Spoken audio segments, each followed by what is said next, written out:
நீங்கள் பார்த்து கொண்டிருப்பது நாட்டுக்கோட்டை நகரத்தார் டிவி. சார் இன்னைக்கு ரொம்ப கஷ்டம் குழந்தைங்க வேலை சார். எங்கள் வீட்டிலலாம் ஜாயின் ஃபேமிலி, இவ்வளோலாம் கஷ்டப்படலை. இப்போ பிள்ளைங்க கீழே விழுந்தா அப்படிங்கிறாங்க. ஏ லூசா, புள்ள என்ன கீழே விழுந்து சார்? நல்லா 8 தையல் ஊற்றுற மாதிரி ஃபுட்பால் விளையாண்டு மண்டையை உடைச்சிட்டு வருவேன். எங்கள் பாட்டி 2 அப்போ அப்பிட்டு காப்பி தூளை வச்சுட்டு போடாம்பா. இப்போ பிள்ளைங்களா ரொம்ப பிரைவசி. அவனுக்கு ஒரு இளவும் தெரியல. அவன் ஐபேடு, கூகுளு எல்லாம் தெரியுது. எல்லாம் அமேசானில் சினிமா பார்க்க தெரியுது. வீட்டுக்கு எவனாவது வந்தால் வாங்கன்னு கூப்பிட தெரியல. டிவியை பார்த்து சிரிக்காதீங்க, கொமட்டுது எனக்கு. குக்கு வித்து கோமாளின்னு ஒரு ப்ரோக்ராம் 7.5 கோடி பேர் பார்க்குறாங்க. அதில் ஒரு பொம்பளையும் சமைக்கலை. 6 ஆம்பளை தொப்பி போட்டு சமைக்கிறான். 3 லேடிஸ் வந்து ரைஸ் அப்படிங்கிறாளுங்க. லூசா. இந்த பாரதி கண்ணம்மா அந்த சீரியல் எப்போ முடிப்பாங்கன்னு எனக்கு தெரியல. ஒருவேளை ப்ரொடியூசர் செத்தாதான் முடிப்பாங்க போல. ஏன்னா இந்த சமூகத்தில் சோசோமி சுந்தரம்னு ஒருத்தர் இருக்காரு. எனக்கு தெரிஞ்சுங்க, அவருக்கு தெரிஞ்ச பெரிய புராண பாடல் தமிழ்நாட்டில் பாதி பேருக்கு தெரியாது. நீங்கள் சிங்கப்பூர், மலேசியாவில் தெருவில் அவர் நடந்து போக முடியாது. ஏன்னா நம்ம சமூகத்து புதுக்கோட்டையில் முழுப்பட ரத்தினம் செட்டியார்னு ஒருத்தர் இருந்தார். கம்பராமாயண உங்கள் சமூகத்தில் இப்போ அண்மையில் மறந்த கணேஷ் சிர்சபேசன் இருந்தார். ஒரு காலத்தில் நகைச்சுவைன்னா அவர் தான். எல்லாருமே இந்த சமூகத்தில் சார் எல்லாத்தையும் விடுங்க. மாட்டு வண்டி போக முடியாத இடத்திற்கு கூட பாட்டு வண்டியால் பயணப்பட்டு வட்டி கணக்கை பார்க்காம, வாழ்க்கை கணக்கை பார்க்காம இந்த சமூகம் நிறுத்துறதுக்காக அர்த்தமுள்ள இந்து மதம் தந்த கண்ணதாசனை பெற்றதற்காகவே இந்த சமூகம் 1000 பெருமையை பெறலாம். வைர நகைகளின் வியாபார சாம்ராஜ்யம் KNC diamonds. Carat and carat, Arimalam Muthu Kannan, Ranganayaki Kannan. ஆன்மீக ஆனந்தம் தரும் சிவம் திருநீர் அணிந்து சிந்தை குளிர்வீர். உங்கள் வாழ்வு சிறக்க சிவம் திருநீர் அணிவீர். சென்னையில் வைர நகைகள் வாங்க Arunachalam, Ramnath, smart diamonds, traditionally modern jewellery, T Nagar, Chennai. உங்கள் எல்லாருக்கும் பணிந்த வணக்கம். நான் ரஜினிகாந்தோ கமலஹாசனோ இல்லைங்கிறது எனக்கு தெரியும். ஆனால் போன உங்கள் தேதிக்கு நான் ஒத்துக்கிட்டேன். நான் காசுக்காக பேசுகிறவன்னாலும் கூட இது முதலியார் சங்கமாக இருந்தால் நான் வரலேன்னு இருப்பேன். மன்னிக்கணும், தேவர் சங்கமாக இருந்தால் கூட இன்னொரு தடவை பார்த்துக்கலான் இருப்பேன். அகமுடியர் சங்கமாக இருந்தால் அன்போடு நன்றி சொல்லியிருப்பேன். எங்கள் ஐயர் சங்கமாக இருந்தால் கூட கையெடுத்து கும்பிட்டுருப்பேன். ஆனால் நகத்தார் சங்கத்துக்கு ஏன் சொன்னதுக்காக வந்தேன்னா, நீங்கள் கை தட்டுறதுக்காக இல்லை, மற்ற இடத்துல ஒப்புக்காகவும் காசுக்காகவும் பேசுகிறவன்னா, இங்கே தான் நான் சாப்பிட்ட உப்புங்கிற நன்றிக்காக பேசுகிறதுக்கு வந்திருக்கேன்.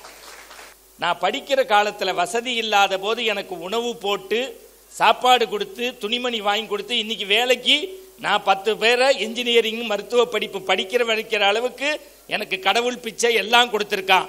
ஆனால் அன்னைக்கு ஓகே மாட்டுத்தீவன நடராஜன் கோ செட்டியார் இல்லைன்னா நான் இல்லைங்கிற நன்றிக்காக இதை வந்திருக்கேன்.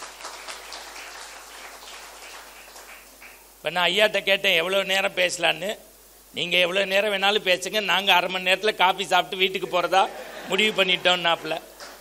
பாவம் என்னோட வந்தார் ரோட்ரி மனோகர். அவர் வந்து போரூர் ரோட்ரி கிளப்பு பெரிய தொழிலதிபர். உங்கள் கூழாங்குறிச்சி நகரத்தாருக்கு பெரிய ஆலமரமாக இருக்கக்கூடிய ராமநாதன் ஐயாவினுடைய அன்பை பெற்றவர். நான் உள்ளே வந்தோன்னே அவர் கிளம்பிட்டார். பொதுவாக நான் ஊரை விட்டு கிளம்பினா மழை வரும்பாங்க, அதெல்லாம் புரிஞ்சாதான் சிரிக்க முடியும். நான் உள்ளே வந்தோன்னே ஒரு அம்மா மடியில் உட்காருன்னுச்சு. எனக்கு பயம், நம்ம செட்டியார் யாராவது ஆட்சி மடியில் போய் மாற்றி உட்காந்துருவாங்களோங்கிற பயம் வேறு எனக்கு. ஆனால் இது ஆண்டு விழா. நான் உண்மையிலுமே சொல்கிறேன், ரொம்ப மகிழ்ச்சியாக எனக்கு வந்து தமிழ்நாட்டில். ஏன்னா இப்போ பேச்சாளர்களை ஒன்று மட்டும் தெரிஞ்சுக்கங்க, வேறு எந்த குளம் தவறு செய்தாலும் நான் மன்னிச்சிருவேன். நகரத்தார்னு ஒருத்தர் இல்லாட்டி ஆன்மீகம் இல்லை, சைவம் இல்லை, படிப்பு இல்லை, ஒழுக்கம் இல்லை, தமிழறிஞர்கள் இல்லை.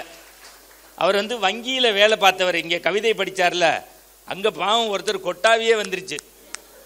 பதறிட்டாப்புல இன்னொருத்தர், இன்னும் பக்கமாக படிப்பாரான்னு. ஆனால் இன்றைக்கி தெரிஞ்சுக்கங்க, தமிழ்நாட்டு மேடைகளில் பிள்ளை வளர்ப்பை பற்றி சில அம்மாக்கள் பேசுகிறாங்க. அவங்க பிள்ளைய அவங்க வளர்க்கல, ஹாஸ்டலில் தான் விட்டுருக்காங்க. இல்லை, இதெல்லாம் சாபக்கேடு, தெரிஞ்சுக்கணும். நீங்கள் நல்ல குடும்பம் பல்கலைக்கழகம்னு பேசுகிறாங்க சில பேர். அவன் புருஷனோடையே அந்த அம்மா 15 வருஷம் பேசாமல் இருக்கு. இல்லை, நீங்கள் தெரிஞ்சுக்கணும்னு சொல்கிறேன். நான் கோவமாக பேசுகிறேன், இங்கே ஏதோ சிரிக்கிறதுக்காக இல்லை. ஜாதியே பார்க்கக்கூடாதுன்னு மேடையில் பேசுகிற பல பேர் ஜாதி பார்க்குறான். ஆன்மீக கூட்டத்திலேயே பேசி கோடி கோடியாக சம்பாதிச்சுட்டு ஆன்மீகவாதிகளையே திட்டி பேசுகிறவங்க உண்டு. ஆனால் இந்த மணிகண்ட வந்து பேசுகிறான்னா திமிரோட பேசுவேன். ஏன்னா நான் பேசுகிறபடி ஒழுக்கத்தோட ஒத்த பொண்டாட்டியோட வாழ்கிறேன். இது நகரத்தார் எனக்கு கொடுத்த கொடை, கற்பு, ஒழுக்கம். இன்னும் இந்த சின்ன பிள்ளைங்களுக்கு சொல்கிறேன், உங்கள் சமூகம் ஒன்று தான். இது வரைக்கும் கொஞ்சமாவது அவன் நகரத்தாரில் கல்யாணம் பண்ணிக்கிட்டு இருக்கீங்க. அதுக்காகவே உங்கள் காலில் விழுந்து கும்பிட்றேன். இதெல்லாம் புரிஞ்சாதான் கைத்தட்ட முடியும். வேதனையோடு சொல்கிறேன்.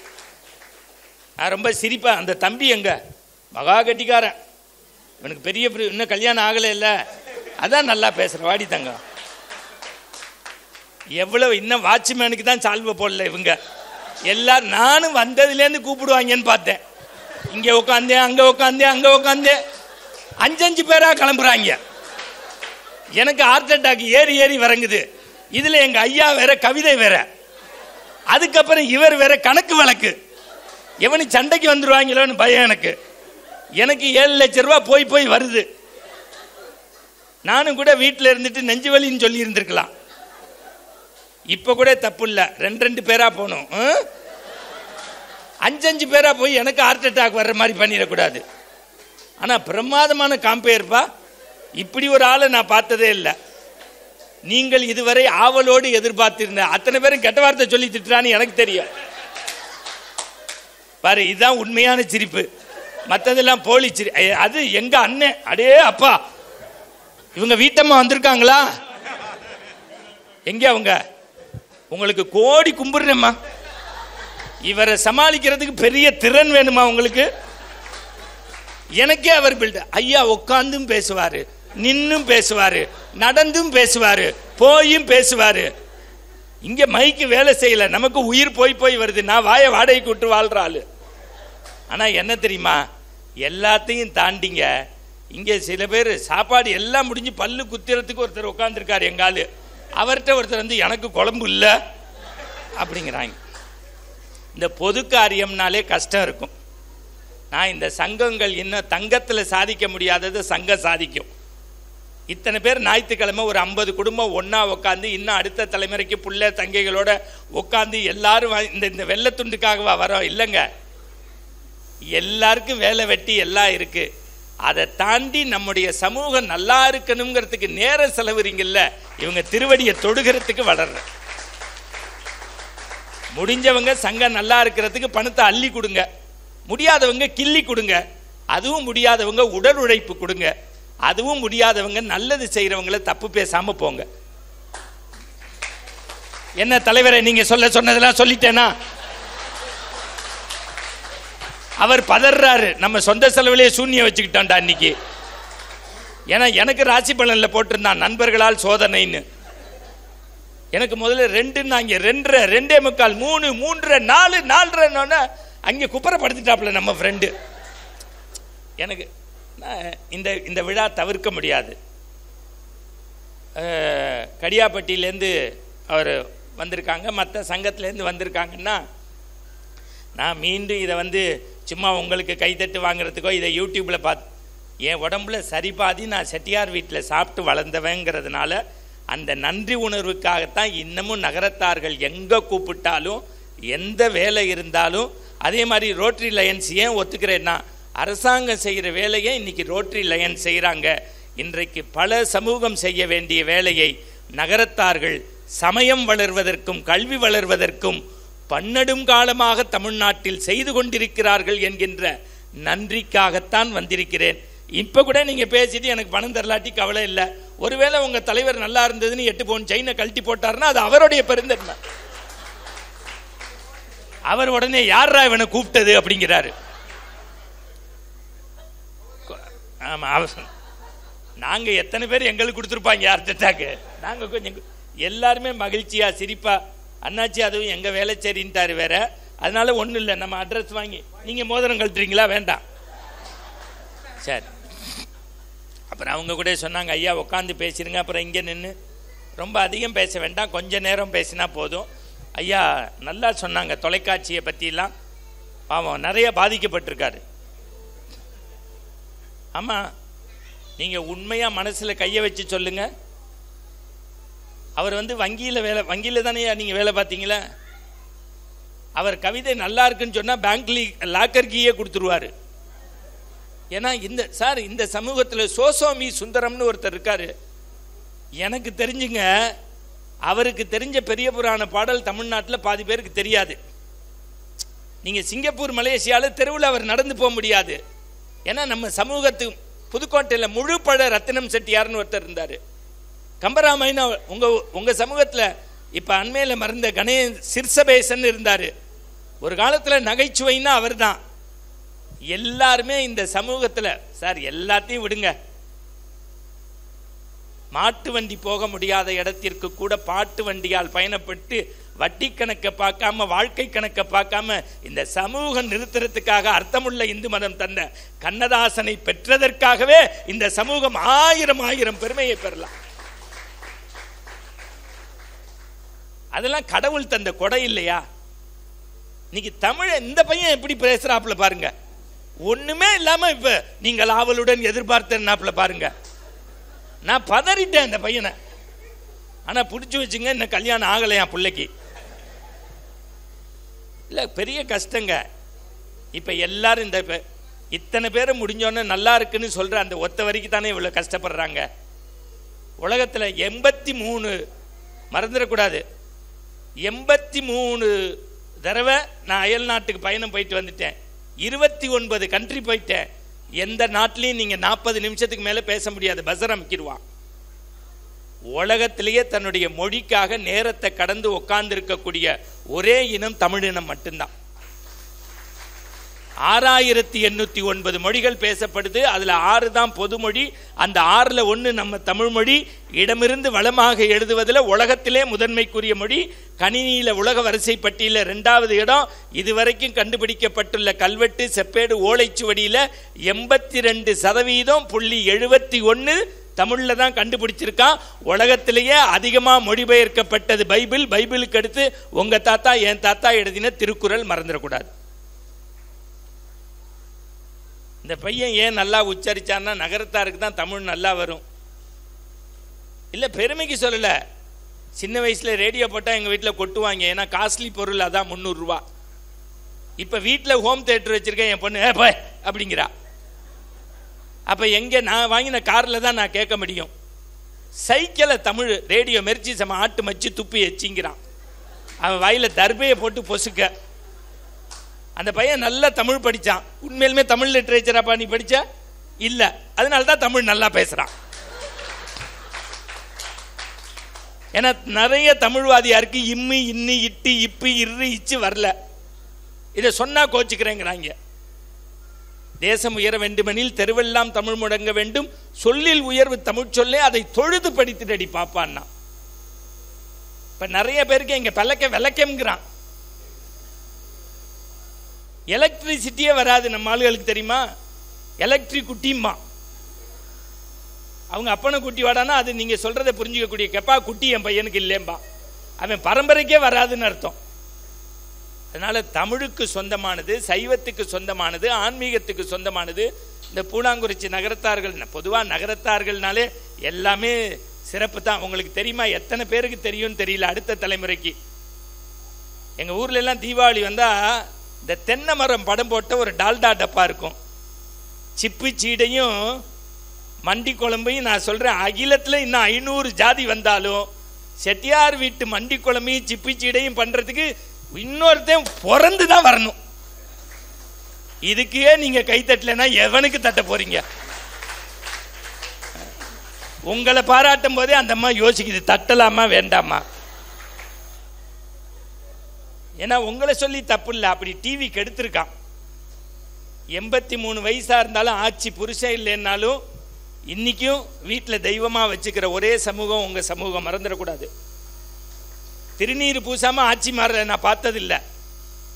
கோடியை நீங்கள் சம்பாதிச்சாலும் அது பர்மாவுக்கு போனாலும் சரி, அமெரிக்காவுக்கு போனாலும் சரி, கல்யாணம்னு இன்றைக்கி சொந்த வீட்டில் வச்சு 4 நாளைக்கு சீரு கொடுத்து அந்த தூக்குச்சட்டியில் 2 பிஸ்கட் பாக்கெட்டை போடலன்னா செட்டியாருக்கு தூக்கம் வராதும் போனாங்க. நான் உண்மையை பேசுகிறேன். ஆமாம் ஆமான்னு மண்டியாட்டுறாரு. இப்போ எதுவும் கொடுக்குறாரான்னு தெரியல உங்களுக்கு. அவர் சொல்கிறார் 7.5 கூட்டாதையா நீ சும்மாரியா, இப்போ தானே சொன்னார் இருப்பு 8.5 லட்சம் இருக்குன்னு. முடிஞ்சா கை தட்டுங்களேன், போகும்போது ஆளுக்கு ஒரு 1.5 பவுன் போட்டோம். ஒரு பொருளாளர், நான் நிதியை படிக்கவில்லை நீதியை படிக்கிறேன், அடுத்த வருஷம் கணக்கு கேட்பாங்கடி. அப்பதான் இவருக்கு பதறுது. ஓ அப்படின்னு. இந்த பாருங்க, இப்ப சிரிச்சிங்கல்ல, இதாங்க உண்மையான சிரிப்பு. இந்த டிவியை பார்த்து சிரிக்காதீங்க, கொமட்டுது எனக்கு. குக்கு வித் கோமாளின்னு ஒரு ப்ரோக்ராம் 7.5 கோடி பேர் பார்க்குறாங்க. அதில் ஒரு பொம்பளையும் சமைக்கலை. 6 ஆம்பளை தொப்பி போட்டு சமைக்கிறான், 3 லேடிஸ் வந்து ரைஸ் அப்படிங்கிறாளுங்க. லூசா? இந்த பாரதி கண்ணம்மா அந்த சீரியல் எப்போ முடிப்பாங்கன்னு எனக்கு தெரியல. ஒருவேளை ப்ரொடியூசர் செத்தாதான் முடிப்பாங்க போல. நீங்க நல்லா சார், ஒரு காலத்தில் ஆட்சிமார்கள் வீட்டில் இருக்கும்போது 6 மணி ஆச்சுன்னா விளக்கு பொருத்தியாச்சு, வீட்டில் கொல்லை பக்கம் கதவை சாத்து, மகாலட்சுமி வர்ற நேரம் சண்டை போடக்கூடாது, அமங்கல சொல்லக்கூடாதும்பாங்க. உங்களுக்கு கடியாப்பட்டியும் ராங்கியமும் அரிமளத்தையும் நான் இன்னும் சொல்லட்டுமா, வெக்கத்தை விட்டு தெரு கூட்டுற மாதிரி நீங்கள் வீடு கூட்டுவீங்க. சைக்கிளில் போய் தான் உங்கள் வீடுகளே கூட்டிகிட்டு வரணும். ஆனால் இன்றைக்கி மெட்ராஸில் 6 மணிக்கு லைட் ஆஃப் பண்ணி மயான பூமியில் அழுக ஆரம்பித்தாங்கன்னா ராத்திரி 11 மணிக்கு எதுக்கு அழுகிறாள்கன்னே நமக்கு தெரியல. அவள்களாவது எபிசோடுக்கு 2 லட்சம் வாங்கிட்டு அழுகிறாங்க, நீங்கள் மாதம் கொடுத்துட்டு அழுகிறீங்க. உண்மையா இல்லையா? நல்ல வேலை விளம்பரம்னு ஒன்று இல்லைன்னா ஒரு வேலுக்கு சோறே கிடையாது.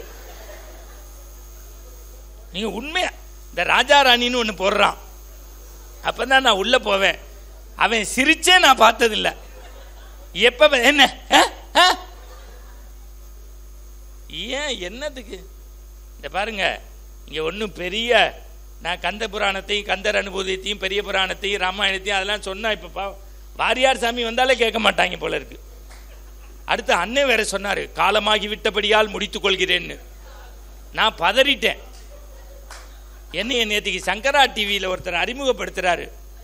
அம்பத்தூரில் அடுத்து இந்த தமிழ் பேச்சு எங்கள் மூச்சு விஜயில் பண்ண மாதிரி தமிழ் எங்கள் உயிருக்கு நேர்னு நேற்றுக்கு 6 வாரத்துக்கு தமிழ்நாட்டிலேருந்து இளைஞர்கள் தேர்வு பண்ணி மொத்தமாக வச்சு மாணவர்களுக்கு நடத்துகிறோம். என்னுடைய நிறைவு பேச்சு. என்னைய தம்பி மாதிரி ஒரு காம்பேரிங் அறிமுகப்படுத்துகிறாரு. ஆன்மீகத்தை பற்றி கவலைப்படாதீர்கள். 30 ஆண்டுகளுக்கு முன்பு ஆன்மீகம் பேசி நம் உள்ளத்தை கவர்ந்த வாரியார் பேசிவிட்டு போனார், இறந்து விட்டார். 20 ஆண்டுகளுக்கு பிறகு புலவர் கீரன் ஆன்மீகம் பேசிவிட்டு போனார், இறந்து விட்டார். ஏன் நம்முடைய வாழ்க்கை காலத்தில் 10 ஆண்டுகளுக்கு முன்பு குன்றக்குடி அடிகளார் அப்படி பேசினார், போய்விட்டார். இவர்களெல்லாம் போய்விட்டார்களே என்று கவலைப்படாதீர்கள். இப்பொழுது நம்மை மகிழ்விக்க மணிகண்டன் இருக்கிறார்னாரு. நான் பதறிட்டேன். அவன் என்னை போக சொல்றானா இல்லை நான் வந்ததுக்கு சொல்றானா? தமிழில் ஒரு வார்த்தை மாறி போச்சுன்னா எல்லாமே மாறி போயிடும். எல்லாம் தொழிலை விட்டுட்டு, அதுவும் இங்கே என்னம்மா எங்கள் செட்டிமார்கள் சரியாக உக்காரல, இவங்க பென்னு பட்ரு ஜாமுன்னு என்னமோ சொன்னோன்னு சபக்குன்னு உட்காந்தாங்க. அதில் அந்த பெரியவர் தான் தலையை கரெக்டாக ஆட்டினார் தெரியுமா? அந்த மில்க் ஷேக்கு என்னமோ ஷேக்குன்னுச்சு, அந்தம்மா கரெக்டாக ஆட்டிக்கிட்டே இருந்தார். எங்கே அவர்? நல்லா கை தட்டுங்க. எனக்கு என்ன கவலைன்னா, வெறு உடம்பையே இந்த ஆட்டை ஆட்டுறாரு இந்த செட்டியாரு. அப்ப அந்த காலத்தில் கிரைண்டரை எந்த ஆட்டை ஆட்டியிருப்பாரு ஆட்சிக்கு பயந்து. சார் இதெல்லாம் ஒரு சந்தோஷம் எங்க சார் கிடைக்கும்? இந்த மாதிரி விழாவில் தான் சார் கிடைக்கும். இல்லாட்டி அவர் வயசுக்கு இன்னைக்கு சார் எங்க வீட்டுக்கு பக்கத்தில் ஞாபக சக்திக்கு மாத்திரையை போட்டு டப்பா எங்கே இருக்குன்னு தேடி திரியிறான். எல்லாம் டென்ஷனோடையே இருக்கும். எங்க தெருவில் டென்ஷனை குறைக்க யோகா கிளாஸ் போறேன்னு 3 பேர் டென்ஷனோடையே போறான். இதெல்லாம் யோசிச்சாதான் என் பேச்சை சிரிக்க முடியும். சாய்ஸில் விட்டா நான் ஒன்றும் பண்ண முடியாது. ஏன்னா நானும் எத்தனை காலத்துக்கு நம்மளும் ஓடணும்ல. ரொம்ப அதுவும் தமிழ்நாட்டில் இப்போ ரொம்ப அது பேச்சாளர்கள் அறுவர் எனக்கு தெரிஞ்ச அடுத்த தலைமுறையில் இந்த ஐயாட்ட சொல்கிறேன், உங்கள் இதுலேயே இருக்கா ராமநாதன் ஒரு தம்பி அருமையாக பேசுகிறாப்புல, நிறைய தேவக்கோட்டை ராமநாதன் நல்ல நகைச்சு, அவருக்கு கம்பராமாயண பாட்டும் தெரியும். ஆனால் நாங்கள் வரும்போதே என்ன சொல்கிறாங்க, கிச்சு கிச்சு மூட்டுங்கிறாங்க. அதனால் கொஞ்ச நேரம் நான் ஒன்று சொல்கிறேன், உங்கள் லைஃப் நல்லா இருக்கணும்னா பெருசாக எல்லாம் சாதிக்க வேண்டாம்.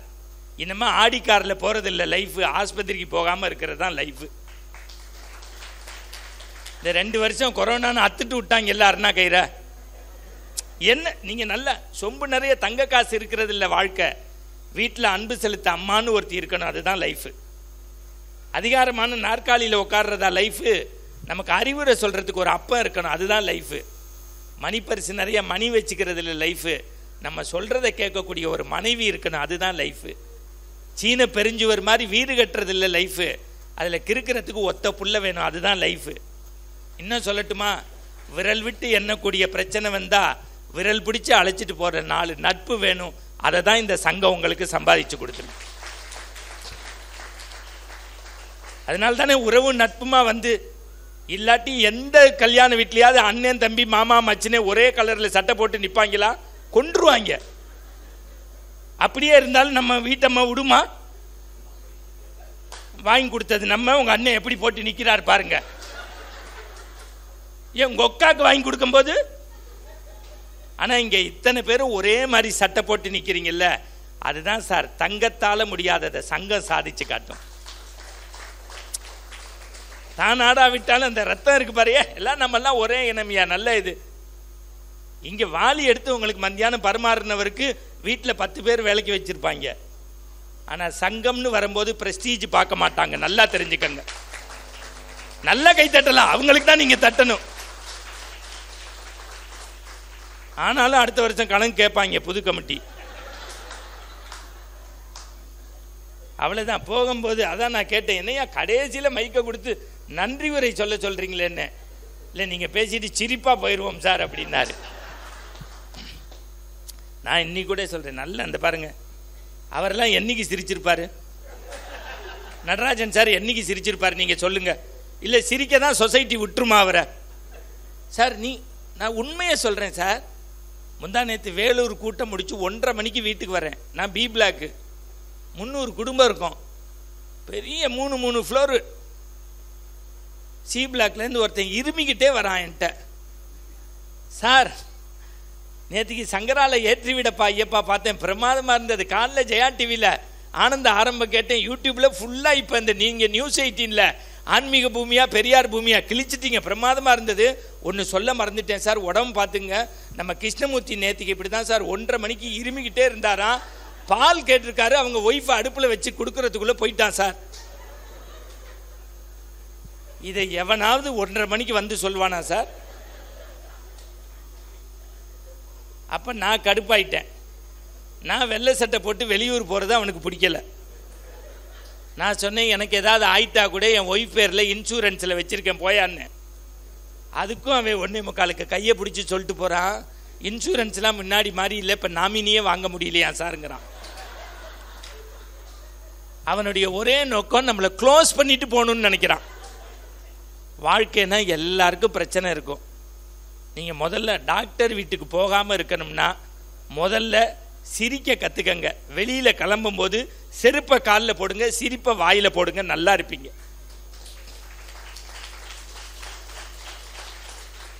இவ்வளவு பேர் பாதிக்கப்பட்டிருக்கீங்கன்னு தெரியுது சார். நீங்கள் நான் வந்து பொய் சொல்லலை, இன்னும் ஒரு 10-15 நிமிஷம் முடிச்சிருவேன்.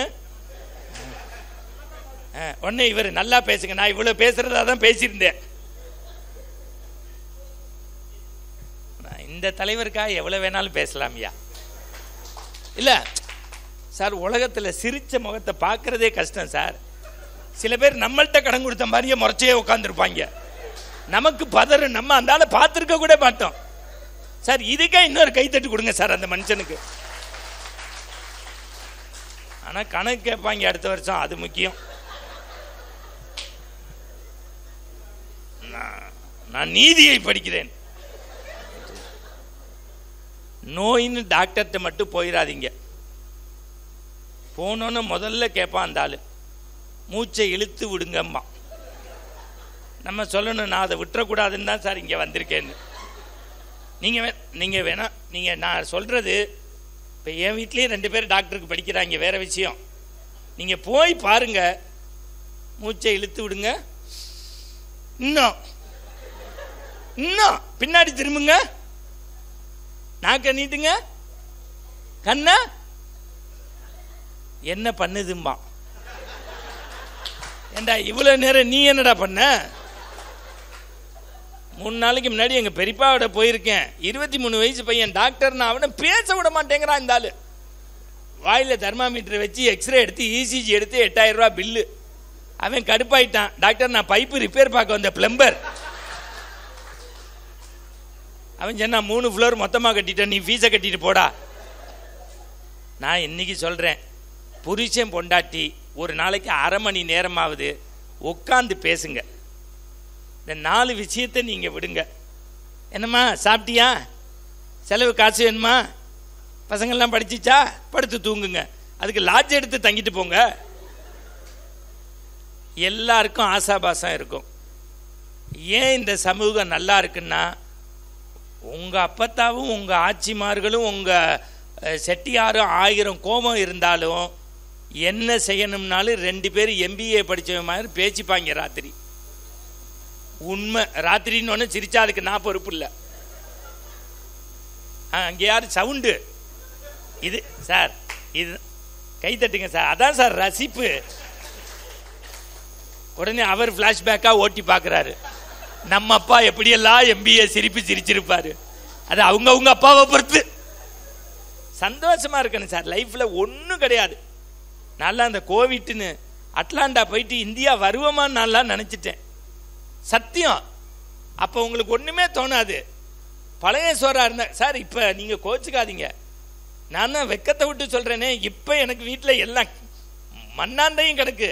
சோத்துக்கு வழி இல்லாமல் இந்த இவங்கம்மா நான் போய் வரிசையில் நின்று 6ஆம் கிளாஸுக்கு செட்டியார்கிட்ட பணம் வாங்கி 30 ரூபா கொடுப்பாரு. வருஷம் ஃபுல்லாக புத்தகம் வாங்கி படிக்கணும். இப்போ கடவுள் போட்ட பிச்சை. வருஷத்துக்கு 300 பேருக்கு புத்தகம் வாங்கி தரேன். அது செட்டியார் போட்ட பிச்சை.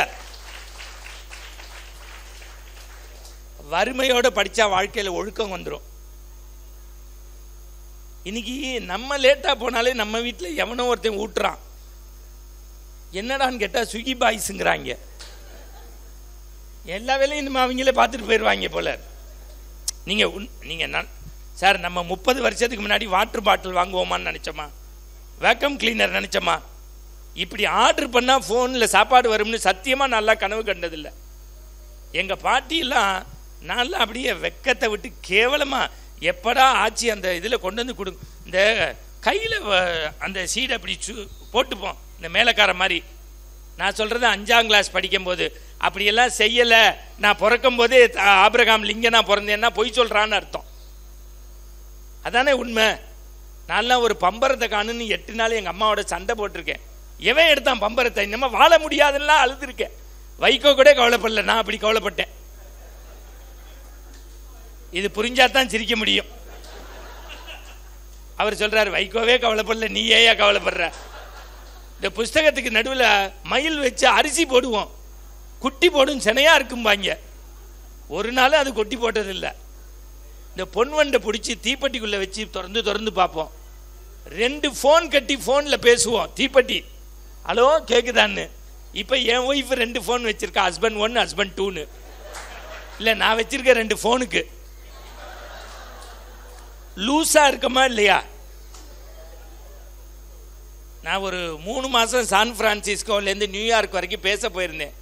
இந்த பீஸாவை கொமட்டுது எனக்கு பார்த்தாலே. இப்போ நம்ம இந்தியன் மணிக்கு அங்கே 1000 ரூபா, நம்ம ஊர்லேயே 450 ரூபாய்க்கு ஈசிஆரில் சாப்பிட்றாங்க.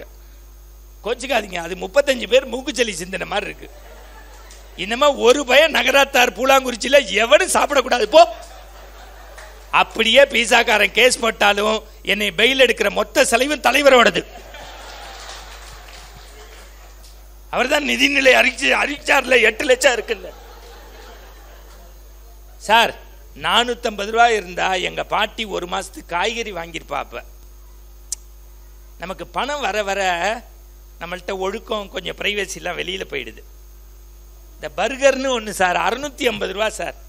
இந்த நாய்க்கு போடுற பொறா ரொட்டி அதை ஓவனுக்குள்ளே வச்சு இந்த ஆட்டுக்கு கொடுப்பாங்கல்ல இலத்தில், அதை இடையில வச்சு சின்ன பசங்க ஆய் போன மாதிரி மேலே கக்கா ஊற்றி இன்னமும் ஒரு பைய சாப்பிடுவீங்க.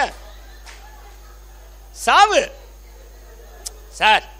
நம்ம ஊரில் பொறி உருண்டையும் கடல உருண்டையும் பொட்டுக்கடல உருண்டையும் கொடுத்தா கு சிவராமன் கத்தி கத்தி சொல்கிறான் அந்த ஆள்.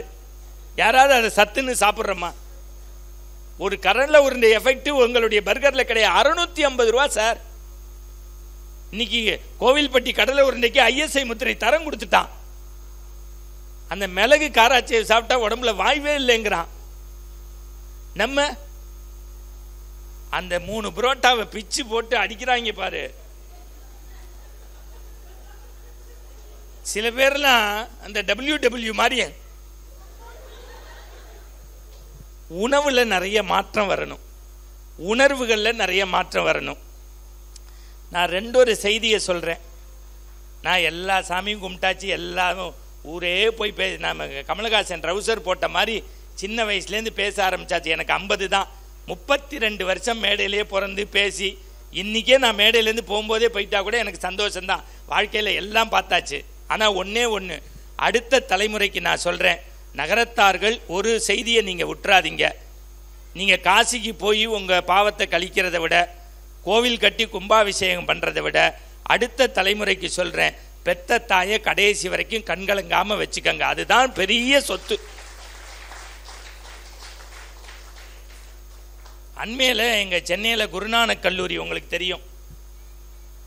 தமிழ்நாட்டில் இருக்கக்கூடிய பெண்களுக்கு பெருமை சேர்க்கக்கூடிய வகையில் சென்னையில் இருக்கக்கூடிய அரசு பள்ளிகள் 168 இருக்குது. டைரக்டர் ஆஃப் ஸ்கூல் எஜுகேஷன் மூலியமாக சர்க்குலர் கொடுத்து பள்ளிக்கு 2 பிள்ளைங்கன்னு கட்டுரை போட்டிக்கு கூப்பிட்டுருந்தாங்க. அந்த கல்லூரியில்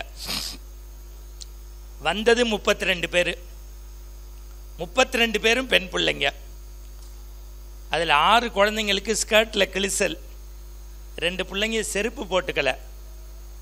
அவங்களுக்கு பரிசு கொடுத்து பேசுறதுக்காக அந்த பிரின்சிபல் செக்ரட்டரி கூப்பிட்டுருந்தாரு. நம்ம ஏரியாவில் தான் இருக்குது குருநானக் கல்லூரி. நான் போயிருந்தேன். ஆன் த ஸ்பாட் எக்ஸ்டெம்பராக தான் அவங்களுக்கு போட்டி. ஒரு தலைப்பு கொடுத்துருக்காங்க, மனம் கவரும் மங்கை. இதில் சினிமாவில் இருக்கக்கூடிய பெண்கள் பற்றியோ அரசியலில் இருக்கக்கூடிய பெண்கள் பற்றியோ பேசக்கூடாது. வேற யாரை பற்றி வேணாலும் எழுதலாம். 2 பக்கம். நீங்கள் நம்புறது நம்பாதது உங்கள் விருப்பம். 36 பிள்ளைங்க எழுதிட்டாங்க. அவங்கள பாராட்டி பரிசு கொடுக்கணும். ஒரு ரோட்டரி சங்கமும் குருநானக் கல்லூரியும் சேர்ந்து அதை நடத்திட்டாங்க. நம்முடைய மா சுப்பிரமணியன் மாதிரி ஹெல்த் மினிஸ்டர் மாதிரி 2-3 பேர் அதுக்கு ஸ்பான்சர், பெரிய விழா நடத்தினாங்க. வந்தது 36 அரசு பிள்ளைங்க தான், மாணவிகள். அந்த பிரின்சிபால் என்கிட்ட கேட்டார், நீங்கள் மேடைக்கு போகிறதுக்குள்ள இதை கொஞ்சம் படிச்சிட்டிங்கன்னா கொஞ்சம் நல்லா இருக்குமேன்னாரு. இந்த தலைமை முன்னுரை வாசித்த மாதிரி நமக்குள்ளே தான் இந்த திமிர் இருக்கும்ல.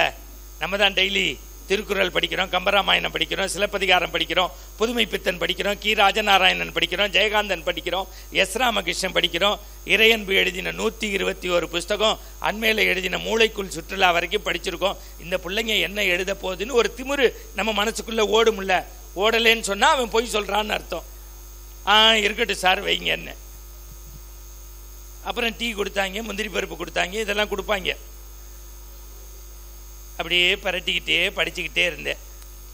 நீங்கள் நம்புறது நம்பாது உங்கள் விருப்பம். 36 பிள்ளைங்களும் தமிழ்நாட்டில் இருக்கக்கூடிய ஒரு பெண்ணை பற்றி தான் எழுதியிருந்தாங்க, நூல் பிடிச்ச மாதிரி. 36 பிள்ளைகளும் மனம் கவர்ந்த மங்கை என்கின்ற தலைப்பில் தன்னை பெற்ற அம்மாக்களை பற்றி தான் எழுதியிருந்தார்.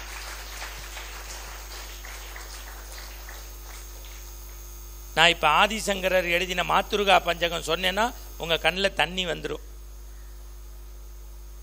உலகத்தையே திறந்தவர் அவர், அம்மாவை திறக்க முடியல. எல்லாத்தையும் திறந்த பட்டினத்தார் அம்மாவை திறக்க முடியல. இந்த தமிழறிவு மணியன்னு ஒருத்தர் இருந்தார், நல்லவர், ரஜினியை காப்பாற்றினார். இல்லாட்டி எல்லா பயிலும் அடுத்த முதலமைச்சருங்கிறாங்க. நல்ல வேளை கமலஹாசன்லாம். நீங்கள் அவருடைய அன்பே சிவம் நான் பார்த்துருக்கேன். அவருடைய குணா பார்த்து வியந்திருக்கேன். மகாநதி பார்த்து அழுதுருக்கேன். ஆனால் அவர் அடுத்த முதலமைச்சர்னோன்னு எனக்கு நெஞ்சு வலிச்சிருச்சு சார். நான் சிரிக்கிறதுக்காக சொல்லலை. போன வாரம் ஞாயிற்றுக்கிழமை பிஎஸ்ஜி காலேஜ் கோயம்புத்தூரில் பேச்சு, சனிக்கிழமை ஹியூமர் கிளப் ஈரோட்டில் பேச்சு முடிச்சுட்டு இரவு காரில் போய் நம்ப மாட்டீங்க 4:20 ஜிஆர்டி ஹோட்டலில் செக்இன் ஆகிட்டேன். 4:40 ரூம் பாய்கிட்ட ஒரு டீயும் வாட்டர் பாட்டிலும் கிடைக்குமான்னு. இல்லை சார் 24x7 ரெஸ்டாரண்ட் இருக்குது, நான் கொண்டு வரேன்னா.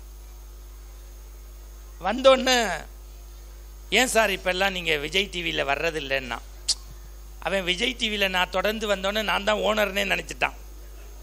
அவங்க சரியாக செக்கு தர்றதில்லை தான் நான் வேறு டிவிக்கு மாறிட்டேன்னு அவனுக்கு தெரியல.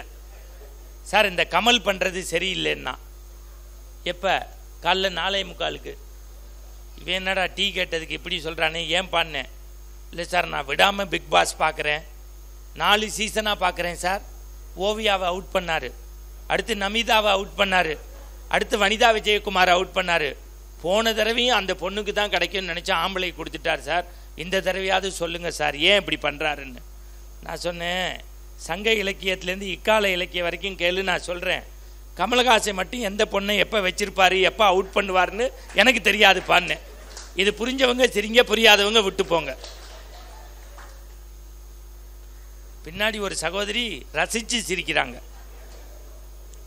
யார்? கக்கனும் காமராஜரும் ஜீவாவும் அண்ணாவும் உட்கார்ந்த இடத்துல அவர் உட்காரணும்னு நினைக்கிறார். இந்த நாட்டில் மட்டும்தான். ஏன் நம்ம ஆட்கள் அமெரிக்கா போகிறான், ஏன் லண்டன் போகிறான், ஏன் கனடா போகிறான்? நம்ம எவன் அறிவை மதிக்கிறானோ அதனால அங்கே போயிடுறான். அதானே அறிவுக்கு சார். ஹூஸ்டன் பக்கத்தில் நான் நாசாவுக்கு போயிட்டேன் சார் அண்மையில். அங்கே 100 பேர் ஒர்க் பண்ணுறான்னா 30% இந்தியர்கள், அதில் 19% தமிழர்கள். மறந்துடாதீங்க. நீங்கள் படித்தவனை சொசைட்டி மதிக்கணும்ல, அறிவாளியை மதிக்கணும்ல. ஏன் உங்கள் சமூகத்தை கொண்டாடுறோம்னா, படித்தவனுக்கு மரியாதை சர்ற சமூகம் எனக்கு தெரிஞ்சு 2-3, அதில் நகரத்தார் ஒருத்தர். இப்போ இவர் என்ன எல்லாருக்கும் பெரிய மணிமாலை போட்டாரா? எனக்கு தெரியும் 120 ரூபா நல்ல துண்டு. சில துண்டெல்லாம் வாங்கினா அது கோமண மாதிரி ஆயிரும். ஆனால் அந்த துண்டை வாங்கின யாரும் பார்த்தீங்களா? அவருடைய திருவடியை வணங்கிட்டு வாங்கினாங்க. 100 பேருக்கு முன்னாடி அடுத்தவன் காலில் சொந்தக்காரரா பெரியப்பாவா சித்தப்பாவா இல்லை, நம்ம சமூகத்துக்கு இன்னைக்கு அவர் மூத்தவர்னு நினைக்கிறாங்க பாருங்க. அந்த ஒழுக்கம் இருக்கிறதுனால தான் இந்த சங்கம் உருப்படுது. இதை காசுக்காக நான் பேசுறதா இருந்தால் உணர்வோட பேச முடியாது. அவர் ஏன் தெருவிலே தான் இருக்கேங்கிறாரு, எனக்கு தெரியல. ஆனால் இத்தனை பேர் வணங்குறாங்கன்னா அந்த ஒழுக்கம். அம்மா மாதிரி அப்பாவையும் நீங்கள் மாதிரியா அந்த ஏன் தமிழறிவு மணி என்னை சொல்ல விட்டேன் பாருங்க. இந்த ஊரெல்லாம் நான் இங்கே வந்தோன்னே யாரோ ஒருத்தர் சொன்னார், சார் அடிக்கடி அந்த கவிதை சொல்லுங்க. பாவம் யாரோ ஒருத்தர் கேட்டார், அவருக்காக சொல்கிறேன். இந்த அம்மாவை கவனிக்காமல் வெளிநாட்டுக்கு போயிட்ட பையனை பற்றி ஒருத்தர் எழுதுகிறார். அவர், நீ பிறந்த அன்று வீட்டின் கொல்லைப்புறத்தில் தென்னையை வைத்தேன், நாங்கள் ஊற்றிய தண்ணீரில் தென்னை வளர்ந்தது, நாங்கள் சிந்திய கண்ணீரில் நீ வளர்ந்தாய். எங்கோ இருந்து ஈட்டக்கூடிய பொருள் உனக்கு சுகத்தை தருகிறது, எங்கள் அருகிலேயே இருக்கும் தென்னை எங்களுக்கு சுவை நீரும் சுகநிழலும் தருகிறது. பரவாயில்லை மகனே, என்றாவது ஒரு நாள் நீ வருவாய் வருவாய் என்றே எதிர்பார்த்து எதிர்பார்த்து ஏங்கி போனேன். இன்று எங்கள் உடல் முழுக்க ஈ மொய்த்த செய்தி உன்னை வந்து சேர்ந்தது. அப்போது கூட நீ இமெயிலில் தான் மூழ்கி கொண்டிருக்கிறாய்.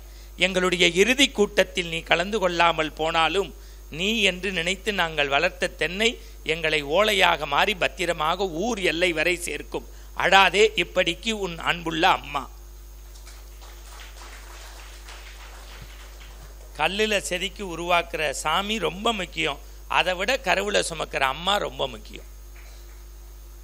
அதனால்தான் மாத்ரு தேவோபவ பித்ரு தேவோபவ குரு தேவோபவ. தாய் தந்தை குரு தெய்வம்னா.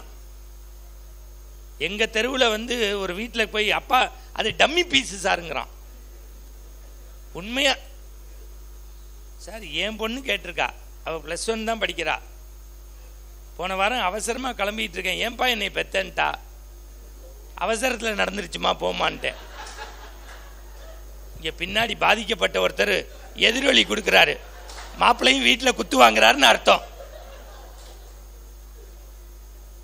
சார் இன்னைக்கு ரொம்ப கஷ்டம் குழந்தைங்க வள. சார் எங்கள் வீட்டிலலாம் ஜாயின் ஃபேமிலி, இவ்வளோலாம் கஷ்டப்படலை. இப்போ பிள்ளைங்க கீழே விழுந்தா அப்படிங்கிறாங்க. ஏ லூசா, புள்ள என்ன கீழே விழுன்னு சார், நல்லா 8 தையல் ஊற்றுற மாதிரி ஃபுட்பால் விளையாண்டு மண்டையை உடைச்சிட்டு வருவேன். எங்கள் பாட்டி 2 அப்பிட்டு காப்பி தூளை வச்சுட்டு போடாம்பா. இப்போ பிள்ளைங்கள ரொம்ப பிரைவசி. அவனுக்கு ஒரு இளவும் தெரியல. அவன் ஐபேடு, கூகுளு எல்லாம் தெரியுது. எல்லாம் அமேசானில் சினிமா பார்க்க தெரியுது. வீட்டுக்கு எவனாவது வந்தால் வாங்கன்னு கூப்பிட தெரியல. அது எதுக்கு? அது நான் எல்லாமே தேவை. எங்கள் தாத்தா சார், எங்கள் அப்பா சாகிற வரைக்கும் நான் சேருக்கு முன்னாடி உட்காந்தது இல்லை சார். அட எங்கள் ஊரில் திருவிழா நடக்கும், 50 காசு விசில் கேட்பேன். அவ்வளோ நல்லவர். 5 நாள் வாங்கியே தர மாட்டார். 5ஆவது நாள் வாங்கி கொடுத்துட்டு ஊதக்கூடாதும்பா. நான் ஒரு நாள் எங்கள் அம்மா கேட்டேன், எப்படி இந்த ஆளோட வாழ்கிறேன்ட்டு. ஆனால் அதுக்கப்புறம் தான் எனக்கு இப்போ தெரியுது, அப்படி ஒழுக்கத்தோடு வளர்த்ததுனால தான் ஊர் ஊராக போனாலும் ஒத்த பொண்டாட்டியோட கற்போட இருக்கேன்னு. அது எங்கள் அப்பா கொடுத்த கொடை பிச்சைன்னு நான் நினைக்கிறேன். மேடையில் நிறைய பேர் பேசுகிறான் சார் கற்பை பற்றி. அடாடாடா, இன்னைக்கு ஆன்மீக பேச்சாளரே கற்பை பற்றி அப்படி பேசுகிறான். அப்புறம் காருக்கு போனோன்னு டிரைவர் கேட்குறாரு, ஐயா இன்னைக்கு எந்த வீட்டுக்கு போகலான்னு. நல்லா தெரிஞ்சுங்க, ஒழுக்கத்துக்கு ரோல் மாடல் நம்முடைய தாய் தகப்பன் தான். எவனும் இதை சொல்லித்தர முடியாது. இந்த நான் முத்துக்குமார்னு அண்மையில் செத்து போயிட்டார். அவர் ஒத்த வரியில் எழுதுவான் எப்போதுமே, ஆம்பளை புள்ள அம்மாட்ட பாசமாக இருக்கும், பொம்பளை புள்ள அப்பாட்ட பாசமாக இருக்கும். ஒத்த வரி அடித்தான் பாருங்க. முத்தம் அது காமத்திற்கான விஷயம் அல்ல, அது பெண்ணை பெற்ற அப்பாக்களுக்கே தெரியும்னா.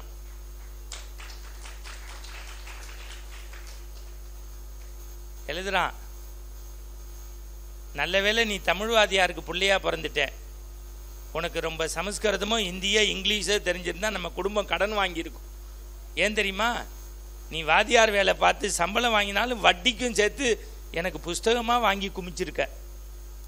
உலகத்திலேயே தான் சொத்தை வித்தாவது தான் பிள்ளைய அறிவாளி ஆக்கணும்னு நினைக்கிறவன் அப்பனை தவிர வேற எவனுமே கிடையாது. இன்னொன்று சொல்கிறேன், கோச்சிக்காதீங்க. அம்மாவாவது கோபம் வரும்போது பிள்ளைக்கு செஞ்சதை சொல்லி காட்டிடுவீங்க. அப்பன் சொல்லவே மாட்டான், மனசுக்குள்ளேயே வச்சிருப்பான். அவர் இப்போ தான் ரசித்து கை தட்டுறாரு. மாப்பிள்ளை நம்ம பங்காளி எவனையோ கூட்டி வந்திருக்காங்கடா, நம்ம ரொம்ப நாளாக இவனை அடிக்கடி கூப்பிடுங்கடா சங்கத்துக்கு, நம்ம மனசில் உள்ளதெல்லாம் சொல்கிறான். இது எல்லாருக்கும் உள்ள கிடைக்க தான். சடார் நம்ம சொல்லிடுவோம், அவன் சொல்லவே மாட்டாங்க. ஆனால் அவனும் நாங்கள் தானே 10 மாதம் சுமந்த, நாங்கள் என்ன சுமக்க மாட்டோம்னா சொல்கிறோம். இது கடவுள் கொடுத்தது. அவன் எழுதுறான் பாருங்க சார், நீனும் நானும் என்னைய புஸ்தகமாக வாங்கி குமிக்கிற, ஆனாலும் அப்பா வருத்தம். உனக்கு எல்லா வரியும் படிச்சுவிட்டு நீ ரெட்டிங்கால கீழே கோடு போடுற. எனக்கு பிடிச்ச வரி உனக்கு பிடிக்காம இருக்கலாம், உனக்கு பிடிச்சது எனக்கு பிடிக்காம இருக்கலாம். ஏன் உன்னுடைய ஆசையை என்கிட்ட இன்சீஸ் பண்ணுறேன்னு படித்துட்டான். ராத்திரி அந்த ஆள் அப்படி கட்டி அணைச்சி சொல்கிறானா, அவன் தூங்குறதா நினச்சி, கண்ணா நான் அடிக்கோடு போடுறது எனக்கு பிடிச்ச வரின்னுங்கிறதுக்காக இல்லை, அந்த நல்ல படைப்பாளிக்கு நம்ம வீட்டில் இருந்தபடியே கை கொடுக்கறதுக்கான ஒரு ஏற்பாடுறா கோடு போடுறது. பிற்காலத்தில் நீ எழுதுகிற கவிதைக்கு பல பேர் கோடு போடணுண்டா. அடுத்து அவன் அடித்தான் பாருங்க, அதிகாலை எந்திரிச்சேன், அப்பனுடைய பாசம் எப்படின்னு எப்படி தெரியுமா தெரிஞ்சுக்கிட்டேன். பொம்பளை பிள்ளைய சைக்கிள் கற்றுக் கொடுக்க கிரவுண்டுக்கு கூட்டி போவான். முதல்ல இடுப்பு ஆட்டாதன்னு பிடிச்சிப்பான் வடிவேல் மாதிரி, அப்புறம் ஹேண்டில் பாரை நேராக பாரும்பான், அப்புறம் கேரியரை பிடிச்சிட்டு ஓட்டு ஓட்டு ஓட்டுன்னா. அப்பா பிடிச்சிருக்கியா? பிடிச்சிருக்கேன் ஓட்டு. அப்பா பிடிச்சிருக்கியா? பிடிச்சிருக்கேன் ஓட்டு. நான் ரொம்ப தூரம் போயிட்டு பின்னாடி பார்க்குறேன், அப்பா விட்டுட்டியா? அப்புறம் தான் நீ சொல்லுவேன், நான் அப்போ ஏன் விட்டுட்டேன். அடுத்த வரி முடிக்கிறான் பாருங்க, நீ அப்பயே விட்டாலும் நான் எப்படி தெரியுமா இங்கே வரைக்கும் வந்தேன், நீ பிடிச்சிருக்கேங்கிற நம்பிக்கை தான்ப்பா என்னை ஓட்டுனுச்சு. ஒவ்வொரு தமிழ்நாட்டு பெண் பிள்ளைங்களும் அப்போ நம்மளை பிடிச்சிருக்காங்கிற நம்பிக்கையில் தான் வாழ்க்கை வண்டி ஓடிக்கிட்டு இருக்கு. நான் உள்ள பிள்ளைங்களுக்கு சொல்வேன், யாரும் தாய் தகப்பனுக்கு துரோகம் செஞ்சிடாதீங்க. இதுக்கு மேலே நாகரிகமாக எனக்கு சொல்ல தெரியல. அதுதான் இந்த மாதிரி விழாக்களில் நம்ம பேச வேண்டியது, கற்றுக் கொடுக்க வேண்டியது. அடுத்த விஷயம், என்ன பண்ணாலும் இந்த சமூகம் கொஞ்சம் படிச்சிருங்க, நிறைய புஸ்தகம் வாசிங்க. ஏன்னா தமிழ் சான்றோர்களை வளர்த்த சமூகம் இந்த சமூகம். நான்லாம் விளையாண்டு வீட்டுக்குள்ளே வருவேன், எங்கள் பாட்டி உட்காந்துருப்பா அப்படி படியில், என்ன செய்கிறேன்பா, ஊசியில் நூல் கோக்குறேன்பா. இந்த ஜென்மத்தில் கோக்க முடியாதும்பே. ஏண்டாம்பா ஊசி கீழே விழுந்து 3/4 மணி நேரம் ஆச்சு, நீ வெறும் நூலையே கோத்துக்கிட்டு இருக்கேன். அப்போ ஊசி எடுத்து கொடுன்னா கொடுத்துட்டேன், நூலை கொடுன்னா கொடுத்துட்டேன், காதை கொடுன்னா நான் என்ன தாமஸ் ஆல்வா எடிசனா என் காதை கொடுத்தேன், உன் காதை இல்லைடா ஊசியினுடைய காதுன்னா. ஊசிக்கு ஏது பாட்டி காதுன்னேன், சின்னமாக ஒரு ஓட்டை இருக்கு பாரு அதான் காதுன்னா. அந்த ஊசியினுடைய காதில் நூலை விட்டுட்டு எங்கள் பாட்டி சொன்னா, ஊசியின் காதில் நூல் போனால் சட்டையின் கிழிசல் சரி செய்யும், இறைவன் தந்த காதில் அறநூல்கள் போனால் உன்னுடைய மனக்கிழிசல்கள் சரி செய்யும். பள்ளத்தை நோக்கி வெள்ளம் பாயிற மாதிரி நம்முடைய உள்ளம் புத்தகத்தை நோக்கி பார்க்கணும். அதை தாழ்னு நினைக்கக்கூடாது, வாழ்னு நினைக்கணும். தலை குனிஞ்சு படிக்கும் போதெல்லாம் பிற்காலத்தில் தலை நிமிர்ந்து நிற்கலான்னு நினைக்கலாம். தாய் தகப்பனை நல்லா வச்சுக்கோங்க, நல்ல புஸ்தகம் படிங்க. அதை விட ரொம்ப முக்கியம், வாழ்க்கையில் ஒவ்வொரு நகரத்தாரும் அர்த்தமுள்ள இந்து மதத்தை எடுத்து படிச்சிருங்க. முடிச்சிடலாமா? அவர் சொல்கிறார். ஆனால் என்னையை பற்றி அவருக்கு தெரியாது. நான் வர்றது தான் ரேட் பேசாமல் வருவேன். டைம் ஆக ஆக சினிமாக்காரன் ஆகிட்டேன். இப்போ மீட்ரு ஓடிக்கிட்டே இருக்கும். அவர் பதறாரு, முடி முடி நன்றின்னு சொல்லு. இந்த சபையில் பேசுறதுக்கு காசை கொடுத்துட்டு பேசலாம் சார். நான் ஒன்று சொல்லட்டுமா, கோச்சிக்காதீங்க. 3:15 உள்ளே வந்தேன், எல்லாரும் குப்புறப்படுத்த மாதிரி இருந்தீங்க. இப்போ மணி 5:30, எல்லாம் முகமே ஃப்ரெஷ்ஷாகி பியூட்டி பார்லர்லேருந்து வெளியில் போகிற மாதிரி போகிறீங்க. அதுக்கு என்ன தெரியுமா காரணம்? உங்களையும் என்னையும் இணைச்சது தமிழுங்கிற ஒத்த வரி தாங்க. அதானே உண்மை சார். இங்கே நயன்தாராவே வந்தாலும் கை தட்ட மாட்டாங்க.